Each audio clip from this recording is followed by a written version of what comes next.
কেন? আমি দেখলাম অন্য রাজ্যে বাংলা ভাষা বলছে বলে তারা আইডেন্টিফাইড হচ্ছেন বলে, সেটা ইমিগ্রেন্ট বাঙালি অর্থাৎ পশ্চিমবঙ্গ থেকে তারা ওখানে এসছেন, তাঁদের খেদানো হচ্ছে, অর্থাৎ বাঙালি অস্মিতার ভাবটা জাগিয়ে তোলার চেষ্টা হচ্ছে। নির্বাচন যত কাছে আসে এই ধরনের নোংরামিটা মমতা বন্দ্যোপাধ্যায় করেন। এটা আবার শুরু হয়েছে অন্য রাজ্যে। আমাদের দেশে, আমাদের রাজ্য তো কত অন্য রাজ্যের লোক আসে, আমরা তো তাদের রেখেছি। অন্য রাজ্যে যারা বাঙালি যাচ্ছে তাদের বলছি ফিরে আসুন, ফিরে আসুন, ফিরে আসুন।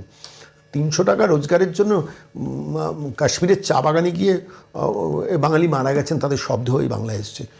600 টাকা রোজগারের জন্য ম্যান হলে নেমে ম্যাঙ্গালোরে বাঙালি মারা গিয়েছিল, তাদের মরদেহ এসছে। একটার পর একটা প্রতিদিন রিপোর্ট আসে। পশ্চিমবঙ্গে আপনি চাকরি দিতে পারছেন না, কর্মসংস্থান দিতে পারছেন না, টাটাকে মেরে তাড়িয়েছিলেন, ফলে তো আলটিমেটলি পশ্চিমবঙ্গে তো কর্মসংস্থানের জায়গা নেই। তো ফলে বাঙালি তো বাংলার বাইরে হাজারে হাজারে কাতারে কাতারে যাচ্ছে। আমাদের রিপোর্ট যে প্রায় 65 লক্ষর কাছাকাছি বাঙালি এই মুহূর্তে বাংলার বাইরে রয়েছে।